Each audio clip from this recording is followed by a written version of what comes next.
दिखाई दिया। परमात्मा ने कहा कि विकल में जीवन नहीं हो सकता। फिर एक ऐसा भूमंडल का और 3 ऐसे जल के बनाए। पहली कली में पंडितों ने कैसे व्याख्यान किया है, क्या कहा?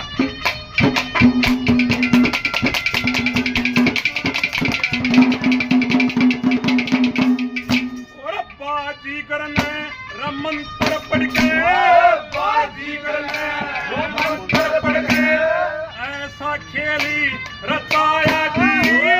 जल पे थली और थल पे सृष्टि, ये अद्भुत कुछ की